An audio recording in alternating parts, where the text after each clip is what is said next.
Inviting you to join Steve and his guests, Steve Allen, Kenny Rogers, Elkie Summer, Andy Kaufman, and John McEwen. And now, ladies and gentlemen, here's Steve Martin.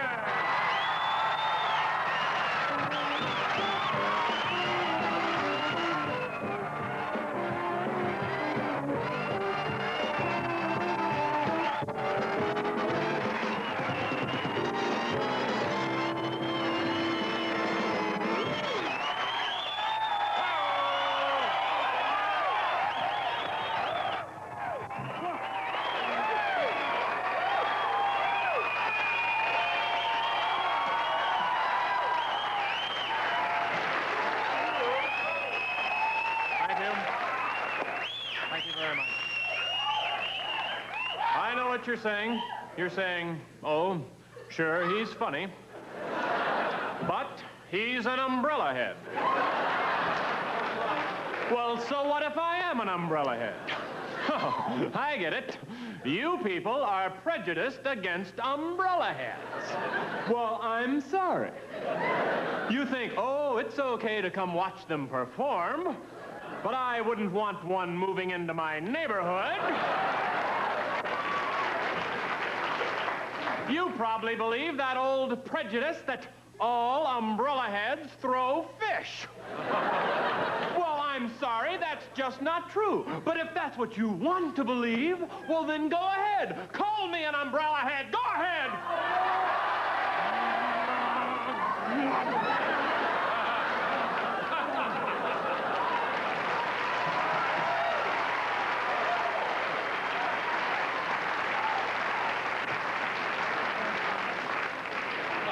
No, I've messed up my hair. Do I look okay now? Yes. Good. Wait a minute.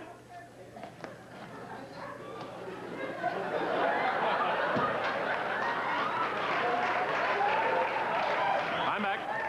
By the way, ladies and gentlemen, I don't like to announce this usually, but I think it's a special thing. Tonight I'm giving part of the money I earn here to charity. And the only reason I mention it, it's an important charity. I happen to love animals, and there's something going on now in Mexico. Some people think it's a sport. I happen to think it's cruelty to animals. I'm talking about, of course, cat juggling.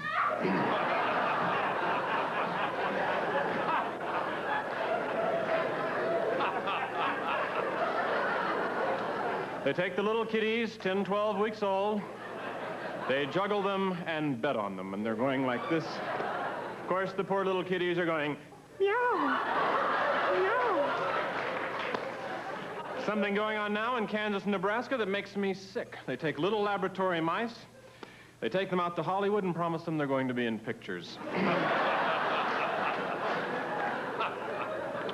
But that's right, I'm a wild and crazy guy. Well, so what? But I'll tell you something. You Americans have so many naive and simple ways. Like when you break up with a girl, you go through a big deal. But where I'm from, we have a very mature way of doing it. You just look at the girl and you say, I break with thee, I break with thee, I break with thee. And then you throw dog poop on her shoes.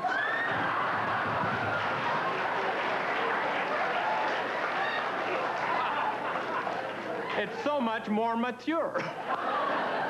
And then my brother Yortuk and I, we go out to the crazy swinging singles bar, and we look for the girls with the dog poop on their shoes.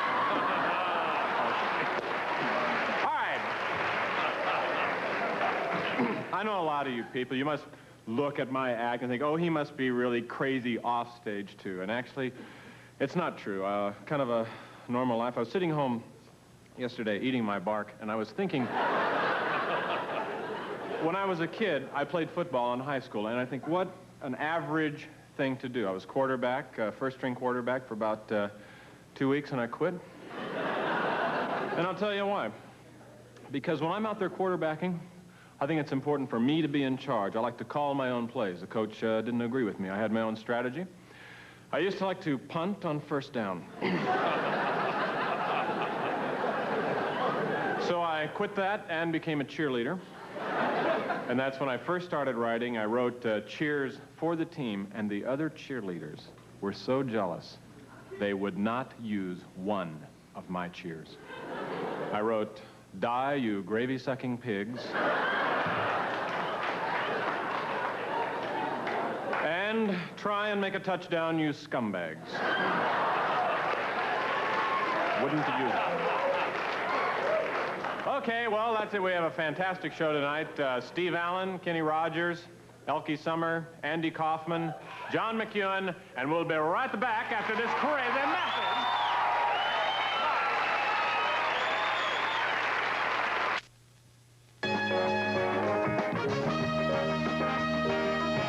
Okay, onward with the Tonight Show. Ed, Welcome good back. to see you. Nice to see you. Does my hair look okay now? Your hair is All right. splendid. How you Casual doing? but nice. Good. I hold in my hand the first platinum comedy album in history. Platinum means you have to sell a million albums. This album, as anyone can plainly see, is hermetically sealed. As a matter of fact, that's the first thing I ever held up that was really hermetically sealed, but that is sensational. Well, it's not the first platinum album, but I appreciate that. It's an honor to know that you sold 1 million albums, but it's also kind of weird to know that there are 1 million lunatics out in the country. The There record. are a great deal more than 1 million. They're just slowly finding you out. Well, thank you. Slowly, but that's great. Congratulations. Thank you very And much. you're killing them in Vegas. You broke a record there. You've filled up a hall, 7,500 people sold out. 7,500, yeah. In Vegas, that's Yeah. sensational. Thank you very much. It was Your really fun career in is Vegas. just I going? gambled, you know. Oh, are you? Yeah, I went to the crap table, took out a $20 bill. Yeah? You should have seen their eyes light up. Oh, yeah. I ran it up into about 80,000. What's your career? When I left, I went crazy. I'm feeling so good, and I just tipped the guy a buck. A buck. Just threw it at him there. He loved me. It's unbelievable. What you're doing, you're making all kinds of money. What are you doing with all your money? Well, I'm handling it all myself, Yeah. I've decided. And You don't have a manager, business No, manager? I'm doing it all myself, and well, I'm proud to say I recently purchased my own private transportation, and we landed it today out here at the LA International Airport. Oh, that's very nice. And it's not Congratulations. easy landing a station wagon out here at the airport because they don't like that. Yeah. Pretty funny gag, huh? Okay, huh? Well,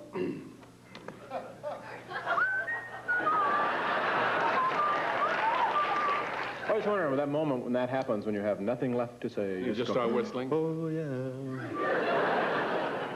This is when you take the reins. And host Okay, the show. I'm in charge now. Yeah. All right, ladies and gentlemen, my first guest tonight is a good friend of mine, and his name is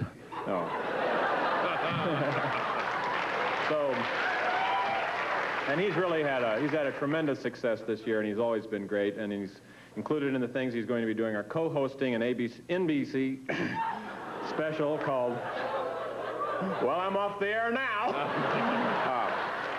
Be co-hosting an NBC special called The World's Largest Indoor Country Music Show, to be taped at the Silverdome in Pontiac, Michigan, March 5th. And he opens tomorrow at a great club in Las Vegas, the Golden Nugget. And this is his latest album right here, called 10 Years of Gold. And here he is with his soon-to-be-released single, Kenny Rogers.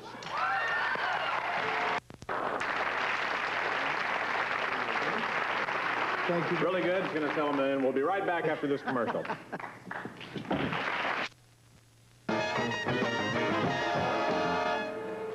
Hey. Kenny and I go back a long way, at least 10 minutes, 10 years.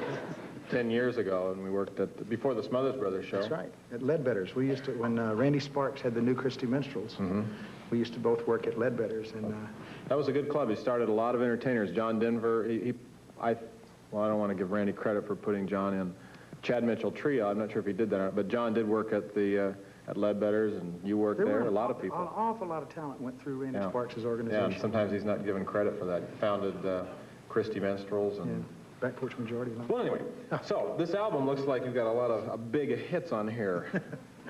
This is what we really did was we went back and re-recorded a lot of the stuff that I had recorded that were hits from a long time. Ruby, Don't Take Your Love to Town. Something's Ruby, Burning. don't take your love to town. That's it. It sounds a little different when I do it. I do it a little slower than that. I think it was. Yeah. Today I started loving you again.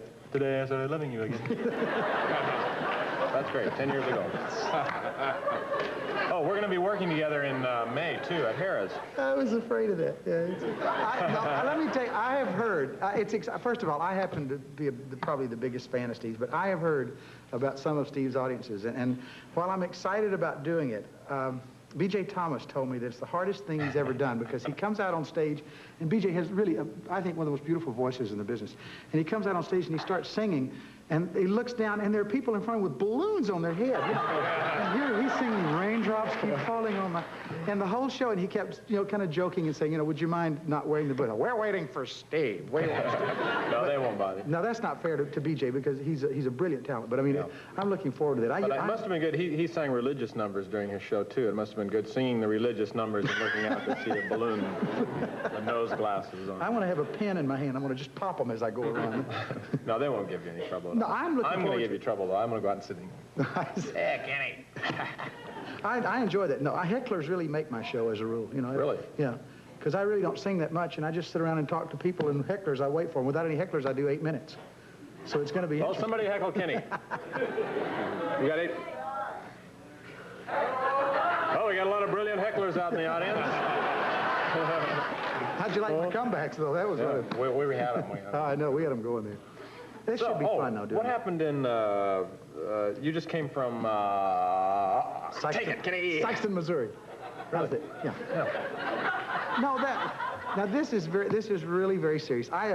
About last June, as a matter of fact, I went to, did a rodeo in Sikeston, Missouri, and it's a very unusual town. I don't want to elaborate on it too long because it may not be as interesting to you as it was to me, but to make a long story short, they kind of adopted me and I adopted them, and I went back last night and did a thing for the cerebral palsy clinic there, and we raised $110,000 last night for a clinic there. And it was really exciting. But they're a very special town. The governor named yesterday Kenny Rogers Day in Missouri, and I thought that was really nice. And I wanted everybody to stay in the house on my day and just let me be the only one out. I couldn't get the message to them.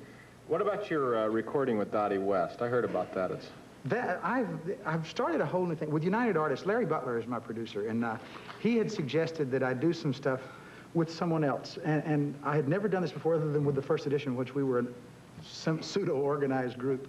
And Dottie West and I have been good friends for a long time. I happen to think she's one of the best female country singers in the business. So we just did an album, and we have a song that is really exciting. It's called When Two Fools Collide. I thought there might be something interesting in the title. I don't...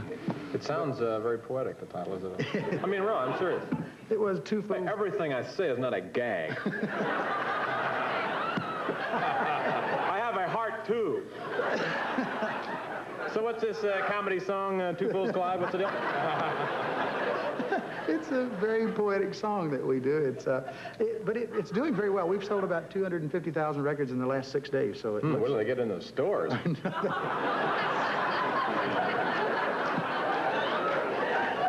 Get your records. What about the song? Next song you want to sing? I know it's a song about you wrote for your grandfather. I wrote it for my grandfather. I think when I was growing up, my grandfather was a very important man in my life, and he had some. What do? You just reach back there and there's guitars? Yeah. Oh, thank you. Have to have this examined. But he was a very important man in my life. He had some very profound things to say when I was young. And unfortunately, I think like most young people, they didn't mean a great deal to me. It was only after I got a little older that I really realized, how important what he was saying was. And so, thinking back on him, he was a picky old man. I don't know why the hell I wrote this, but it's called There's an Old Man in Our Town. I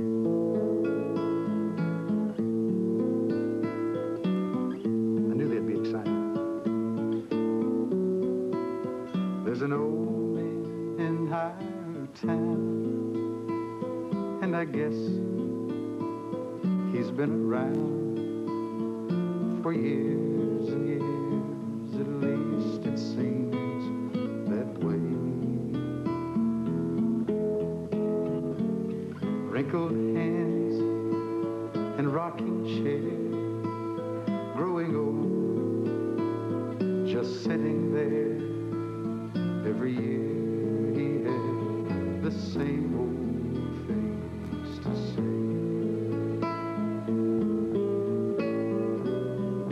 Youth only happens to you one time, and so I've been told. If you should miss it in your young time, have it when you're old. Now there's no old men sitting there, just an empty rocking chair, but the things he said will always be around. Someday when I'm old and gray, maybe you can come my way. I'll be proud to be the old man in our town. And I'll say youth only happens to you one time. And so I've been told. If you should miss it in your young time, have it when you're old.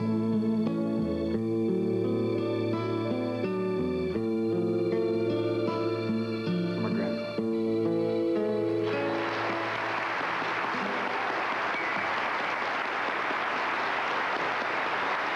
Great. Really great. Okay, we'll be right back after this film. Stay tuned. Beautiful. Marcia Brody, what are you up to? Thank you. My next guest is the father of The Tonight Show. He started it, I think, in 1954, right? And he's one of the veterans of television, and he and his wife, Jane, will be appearing March 2nd through March 5th at the Palace Theater in Cleveland, Ohio. And his TV series, Meeting of the Minds, will be shown on public TV starting March 6th. Please welcome Steve Allen.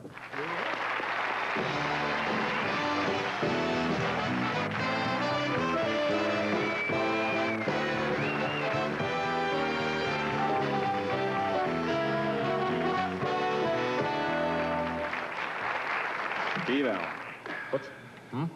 Oh, it's just a little, Forget it? Okay. yeah, doesn't matter. Little electronic memory I use. Yeah. Having trouble with your chair? Yeah, there's a little thing in here, and I can either have it too close or too far away, but That's the middle ground is... that's the little close thing that they have down there. They put this here for guest hosts. Yeah. So you can either too far back or too far back. So your show was the first show I ever appeared on back in, I can't remember if it was 65 or 66. Yes, I didn't realize that was your first show because you were so good at the time. I assumed you'd had more experience. Not the good. No, really. No, I mean, you had, funny hair. Yeah. And you acted funny. I'm something of a student of comedy. In fact, I'm writing a book about it at the moment, and you're in the book. I'm really? Analyzing you. And I think the central thing, it's all complimentary, because if there are people I don't laugh at, I don't put them in the book. But I think the main reason you're funny is you specialize in imitating jerks. I'm serious.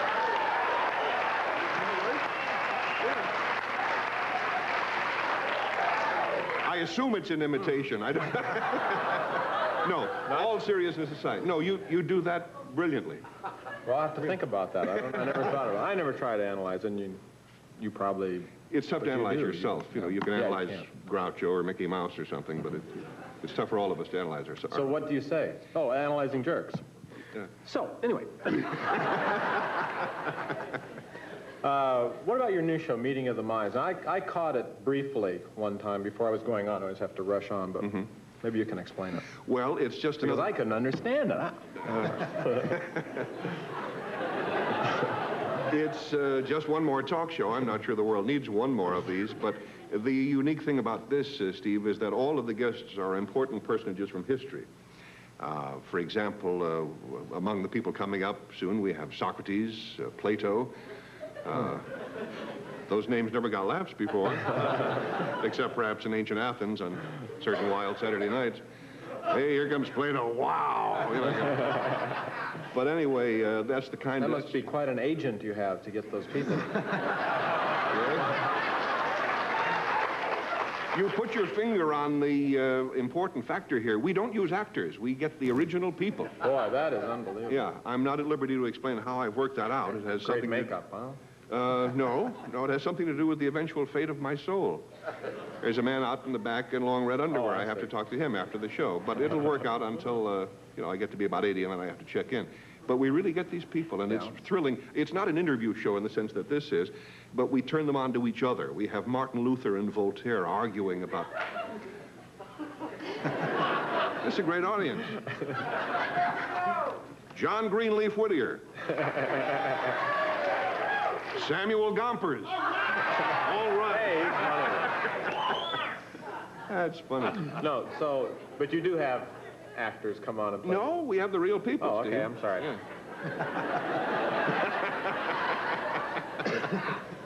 I may have to do an impression of you pretty soon, Steve.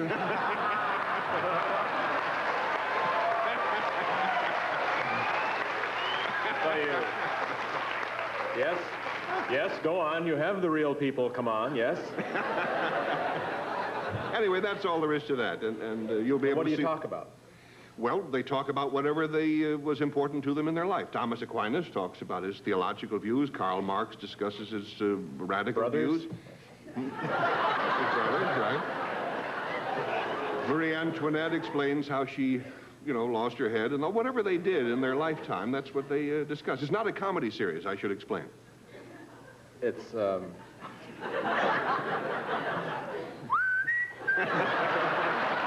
let's see. I see, there you are again doing that. Now, if I may analyze that, that's funny. I laughed at it backstage. I laughed at it just now. But you, as Steve Martin, are not brilliantly talented and inventive as you are. No. As you are not at a loss for words, but you pretend to be a jerk substitute host who is lost for words, you see? Ah. I know you know that. That's interesting. And you say jerky things like that, and it works out just great, you see? Okay, well, just a minute. All right. What is this back here? Let's talk about this. Oh, no. Now, did the subject of torture come up on one of these shows? Yes. The reason I said oh no is because he has a blackboard back there, and I have a problem about blackboards, which I'll explain in a moment. Ordinarily, on Meeting of Minds, we don't do theme shows, but there is one exception. We have one program on which the guests talk primarily about torture.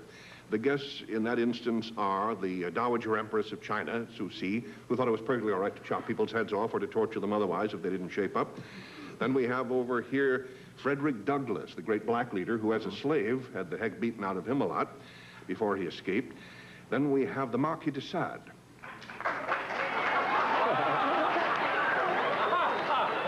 Adolf Hitler. Listen to these kids. Terrible, terrible. But all seriousness aside, we have an obscure Italian 18th century professor of economics named Cesare Beccaria who put a stop to torture. Yeah, I know him. You know him, yeah. He put a stop to torture? He put a stop to torture. He wrote a very influential book on crime and punishment, and it influenced Voltaire and the French encyclopedists and so forth. And anyway, the theme of that is torture. But that relates to this blackboard here, because in discussing this interview with one of your staff people, Shirley Wood, the question came up as to what I would consider as torture. And jokingly, I said having to scrape my fingernails on a blackboard. Now, I'm not kidding. When I even talk about that, I have to reassure my nails by letting them have something soft, such as my other nails or whatever. And, you know, I could use an old catcher's mitt, but anything soft, they're okay. But that drives a lot of people crazy, scratching.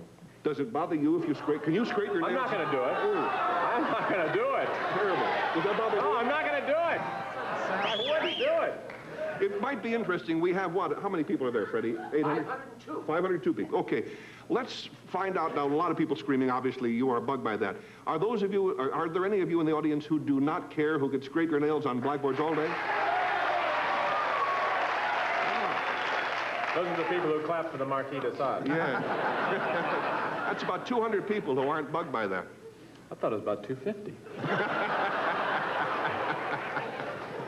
But I discussed this once before publicly. And even chalk drives me crazy. Yeah, the teacher used to break a piece of chalk and go, you know, I would jump like that. She looks at all the students with their hair out.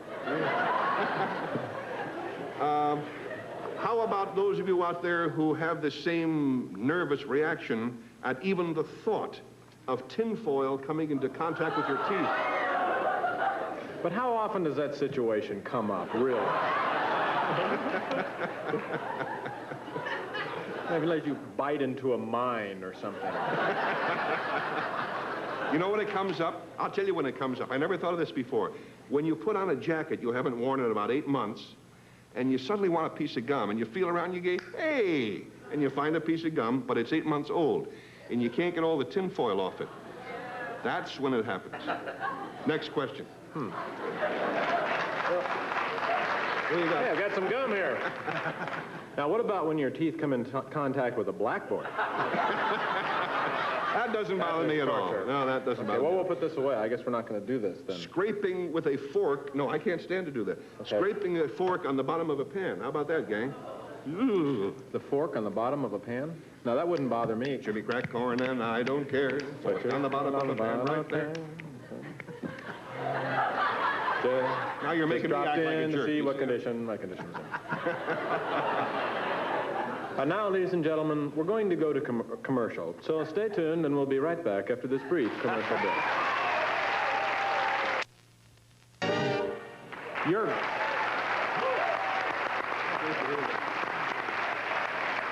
Your old show on television was probably the loosest show that's ever been on television. We won awards for looseness. And now for looseness,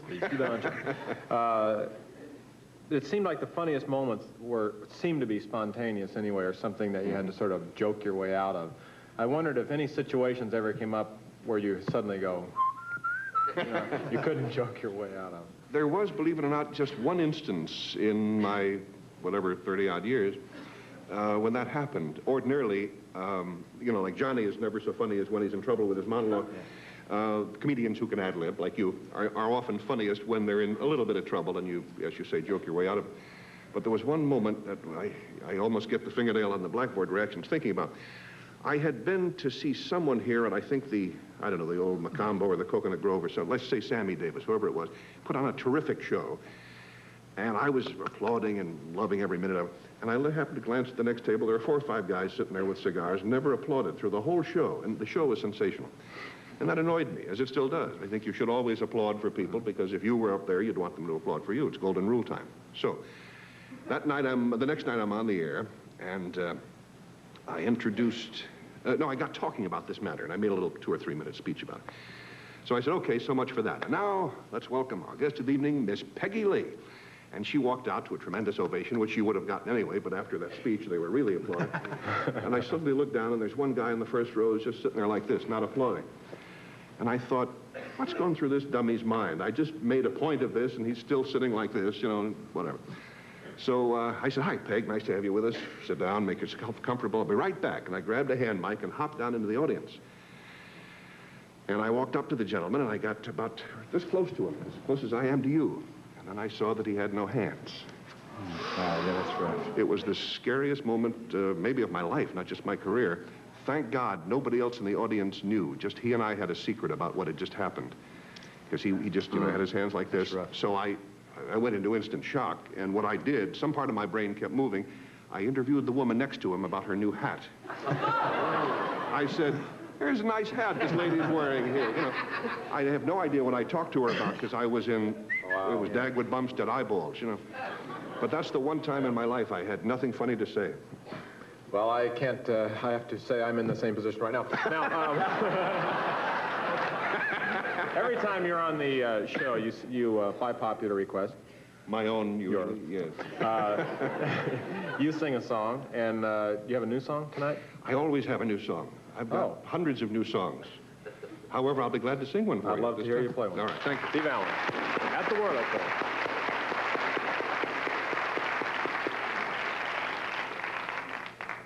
I don't know why I love you like I do. I don't know why it is, but even guys who are having a lot of fun in life, I think, prefer, Kenny would probably agree with me about this, there's something about writing a sad song. Like that one you wrote about the old man. It was sweet and warm, but it was also sad. And I think most writers have a certain fondness for the tragic songs they've written. Anyway, here's a brand new tragic song I've written, and it's called, If I Don't Love You, Why Do I Dream of You? Back with Andy Kaufman, Elkie Summer, and John McKeon. Back to the Tonight Show. My next guest is a beautiful and talented actress and a very busy lady. Elkie Summer just completed 2 films. One is called I Miss Your Kisses. What is it? Oh, I'm sorry. It's I Miss Your Hugs and Kisses. This is the late breaking bulletin, ladies and gentlemen. They've changed the title. Changed the title. Changed it. And the other is titled, Oh, My Notes! And the other is titled The Double MacGuffin, which makes a lot of sense. She'll also be competing in the Celebrity Challenge of the Sexes, which will air tomorrow night on another network. Please welcome Elkie Summer.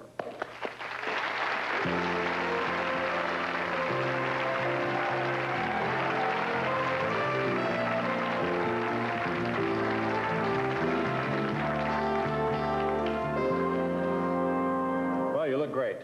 Thank you. Do you mind?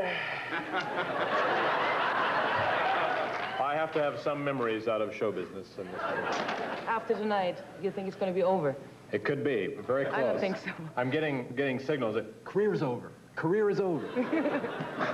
Steve? So, I can't get my chair up. Actually, as regards the show, you are doing really a sensational job, but twice you just took a picture of your own forehead. Camera turned around. Oh, I know. Now,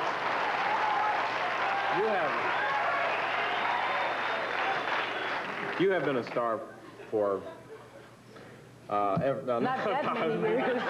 Gee. You've been a star, big star. Are you into the Hollywood glamour scene? Because I'm thinking of going into it myself. And I don't know. Well, I wouldn't be a good one to advise you on that because, no, I don't think at all. I'm kind of, when I'm home, I don't think at all either, so, hey. No, I'm kind of, I like to stay home. I like to do my gardening. I have been to a beauty shop twice in my life, and that was a big mistake. And I like to stay home, paint, play with my dog. That's right. I Yeah, think I saw an like ad for an exhibition of you. Mm-hmm. What kind of pictures do you paint? It's hard to describe. They're impressionistic, I would say. Slightly, I think, naive. I'm changing. I'm trying to get better every year. It's interesting that a lot of naive painters, it's a That way too, complimentary term to say someone is a naive painter, or it can be. It didn't used to be, yes, but it is now. It's something which I think I have to do because I enjoy it. It gives me something which nothing else does. It gives me a peace, and I sit at home. I don't see anybody. And no, to answer your question, I'm not with the Hollywood scene that much. I'm not crazy about talking about careers and who does what. Mm-hmm. Well, my career is really... Yes. Okay, let's see. What next can I ask? Do you speak languages?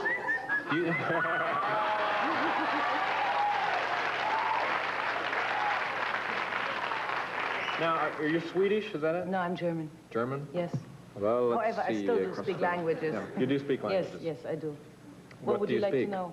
Well, what do I speak? I speak Italian, I speak French and Spanish and German and English. And now, is that an innate talent, or did you just study No, I like learned, mad? as a matter of fact, your friends who you're going to have on your show will be delighted because I learned 9 years of classical Greek and 9 years of Latin, so it's going to be good. I'm going Well, to that Latin show... comes in handy, doesn't Yes, it? with Plato.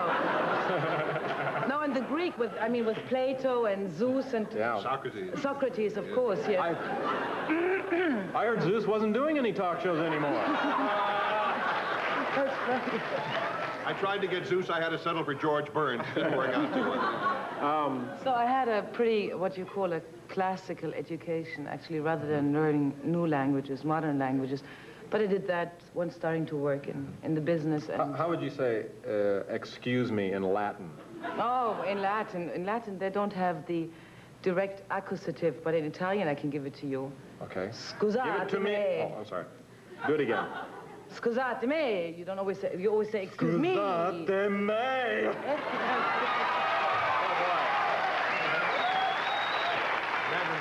Okay, do this one. Okay, do this one. Entschuldigen Sie mich.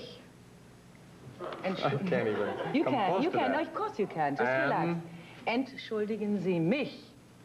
That's one of those words that has too many syllables for the length of Entschuldigen. time you But say this it. little tiny little thing. Say that again. This little tiny little thing. I mean, entschuldigen What are you Sie talking mich. about? About the little... Say that again. Okay. Entschuldigen Sie mich. I can't even come close to saying that. Insurance. Sounds like I said insurance salesman. It's about to say... Oh, well, we have to go to commercial now. Thank God. We'll be right back with Elke Summer.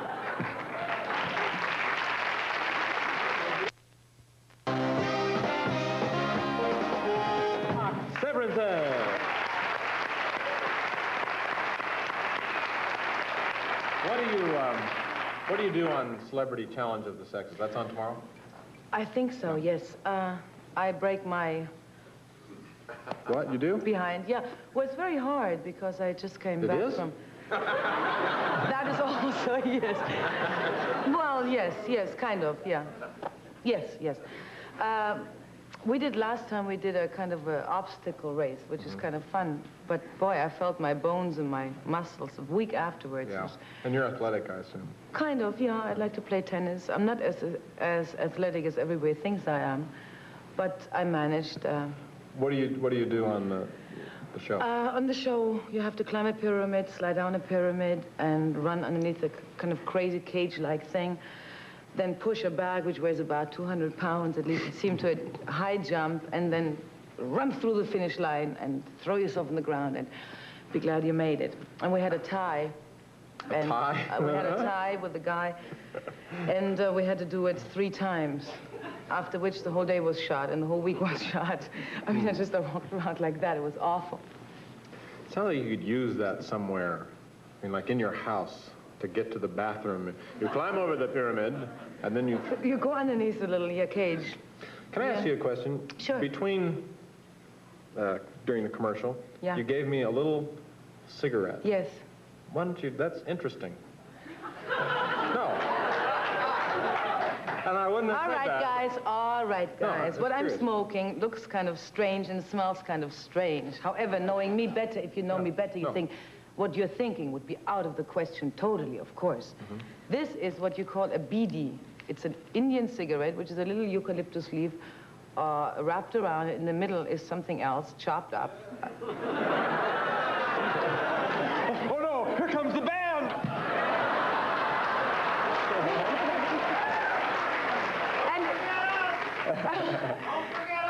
Come on, Doc, you know me better than that. And it's a perfectly legal cigarette called Ganesh BDs.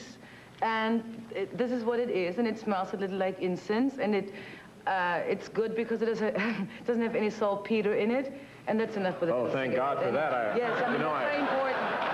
That's very important indeed. Would something else have saltpeter in it? Yes, normal cigarettes do. They I do? just learned that since I started smoking those. Yeah, Really? sure. These, for instance, will go out. That's a good reason for quitting. You better believe it. Well, yeah. What else do you do? Do you, athletically? What? Athletically? I try not to get doggy poo on my shoes. Well, I heard you race cars. Yes, I do race cars. I play tennis, I race cars. I haven't done that for a year or so because I didn't have the time, but I really enjoyed.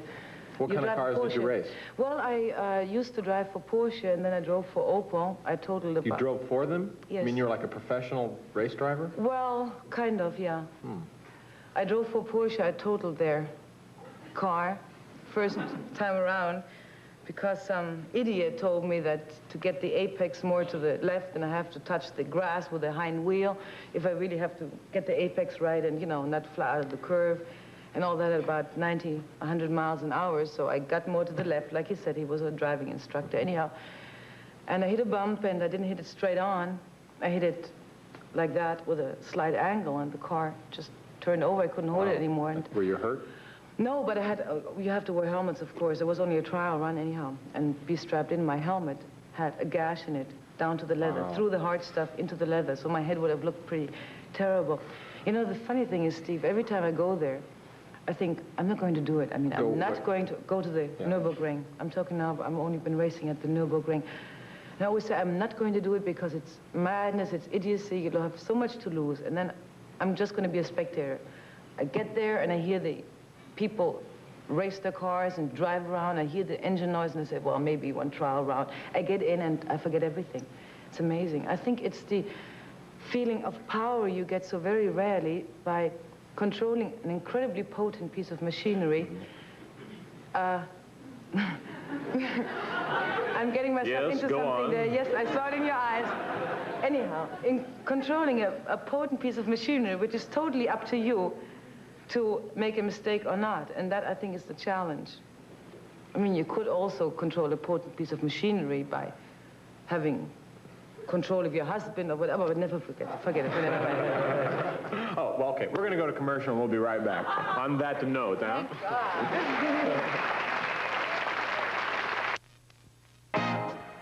Okay,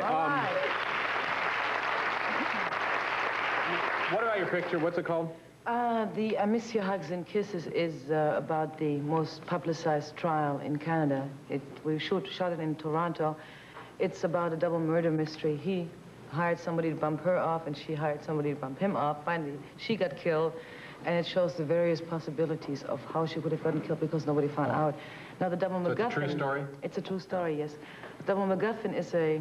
Joe Cam directs it, who did Benji, and it's a G-rated picture. It's a kid's picture, actually, and I play a lady prime minister who's also about to be assassinated, and the kids save her from that.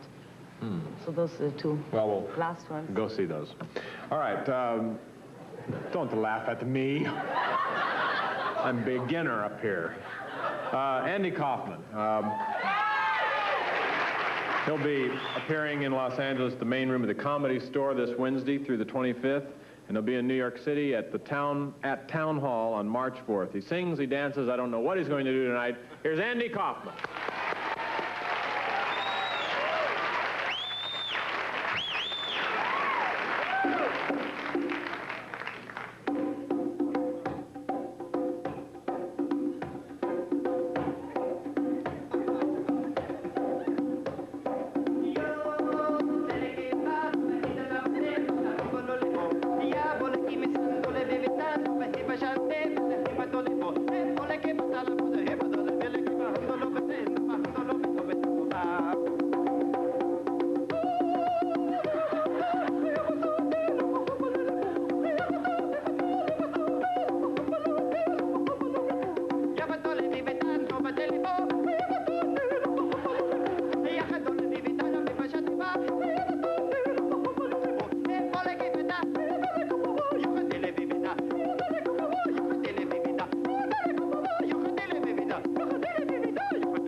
ze bidik abato de visse vele che diaba.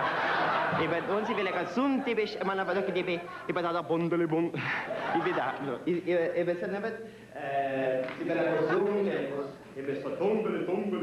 Ibe de la bala ko diabe. Ibe da to bala ko. Ibe da che basa tum. Ya. E chiamando ko diabe. Ibe da. Ibe da. No, ada boleh gini. No. Seboleh ke sivil ke jabo? Oh, ibi tak ada kok, ibi dah. Sebetulnya ibi dekat apa lo ke dewe? Ibi dah. So dah bela ko sivil ka? Ja. Ibi dah? Beda. Oleh bela ko dah bela ke dewe? No. Apa dah la bela ko? Ibi dah. Si mana dah bela ke jabo? Wow! Ibida. No. Zabana siamo la che deve. Ja. Ora avete bella cosa. Oh my God. Ibida da bella cosa. Ibida. Sambat simin samana minene mana. Ibida la cosa. Andiamo. Wow! Ibida la cosa ba. Ibida la. Dimene da ba. Ibida. Andiamo. Ibida.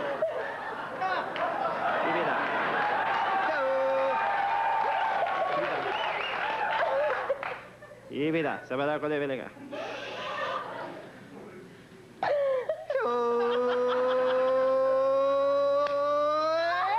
Donde te le cose ayo, patón besitico, ayo, se pele kipita, ayo, betilya banyak kada, si pele cose bele kaba, batala panya, si pele koskibi, ya balole besega. Enya balako, si belako se bele kaba, ayo batole ki si beleko, ya bato, ibida la ko jabe, ibida, wow, ibida la ko, ibida, yo, sabato di ha, bu beshi di mene ko le vede ka, ibida, semana deve. Ibida, se bode che deva, ibida, io posso deve, o bete le cose va, io balako, ibida, o de beleke, ibida, la cose va, hey! Ibida, so boleke, ibida.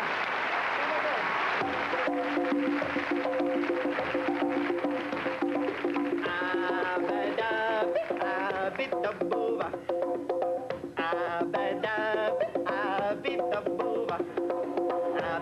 Abida boe. Abode. Kichewa. Jochen bode. Jochen dabich.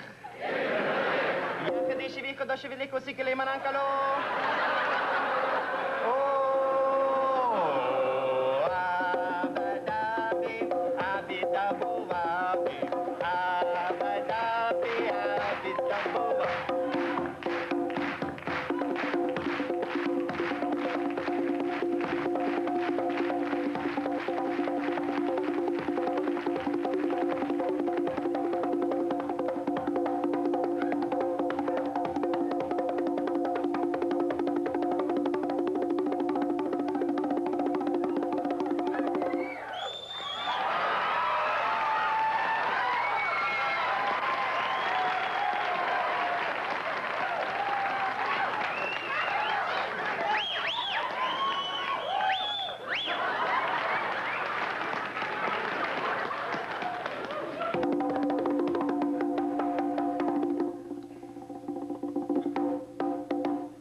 After this brief message.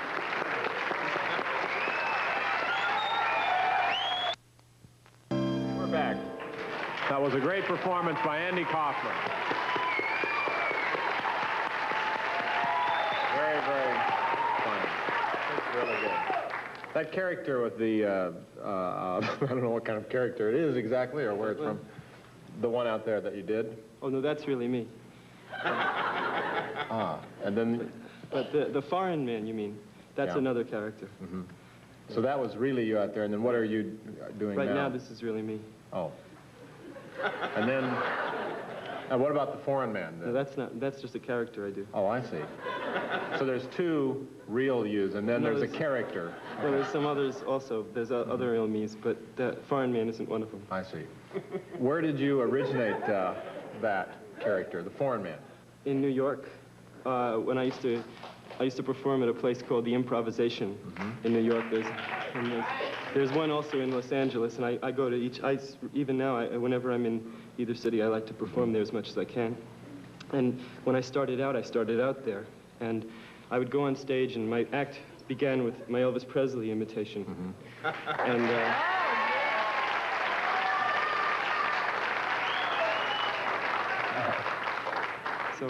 So then people would say, what is this? He thinks he's Elvis Presley?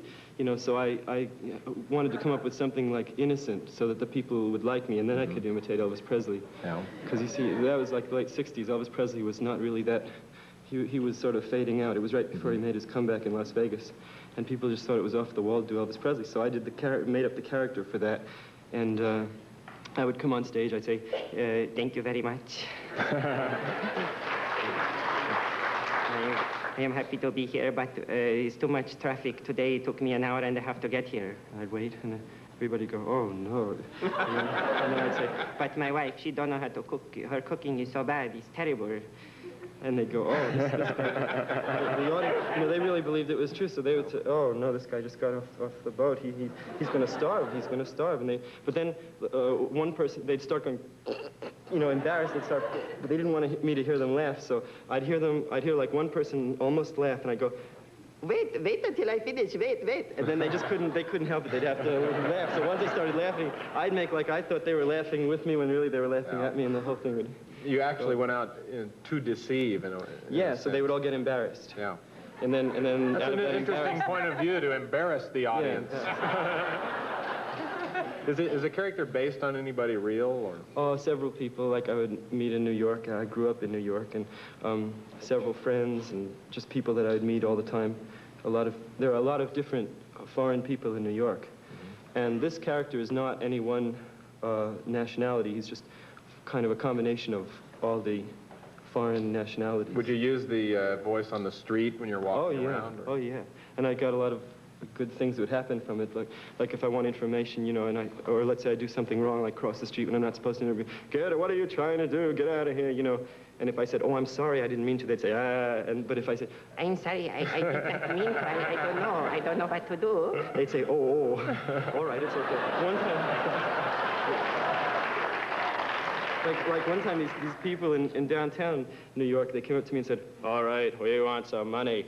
And I said, you know, and if I had said, I'm sorry, but I need my money I need it myself. I have some, but I don't want to give it to you. They would have said, you know, but instead I said, I'm sorry, I don't have no money. I don't have nothing. I don't know what to do. Leave me alone.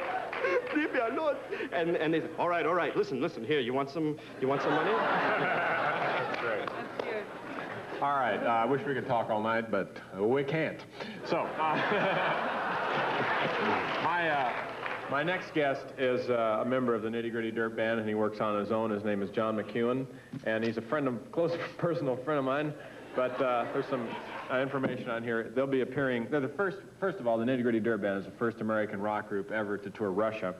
And on February 27th, a week from tonight, on Monday, the Nitty Gritty Dirt Band will be appearing at the Dorothy Chandler Pavilion in L.A. They're going to be recording a live album there, and I'm going to play down there a couple of songs with them. I'd like to introduce John McEwen, Nitty Gritty Dirt.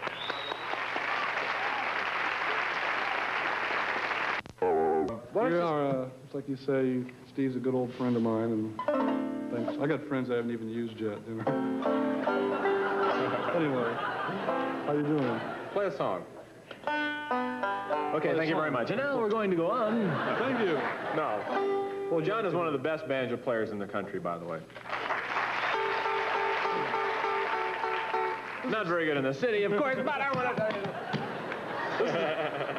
Go, play. This is a song that I learned from my grandfather. It's, no. It's called my grandfather's clock.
Gonna have a station break.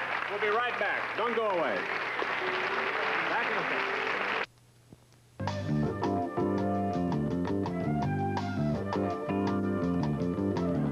Well, another Tonight Show. We've had great guests tonight. John McEwen, Nitty Gritty Dirt Band, will be appearing on Monday at the Dorothy Chandler. Andy Kaufman, the Town Hall, on March 4th. And the Comedy Store on Wednesday. Elkie Summer, a new movie. Aren't I good at this? I'm remembering everything. Elkie Summer, the new movie, I Miss Your Hugs and Kisses. And, right.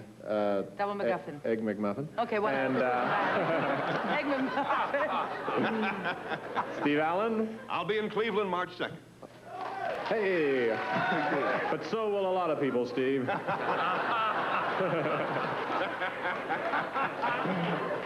Kenny Rogers will be, you're opening the Golden Nugget tomorrow? That's right. And then we'll be playing together in May. And tomorrow night, Johnny will be back, and his guests will be Robert Blake, Gladys Knight, and the Pips, Red Buttons, and Johnny Hune.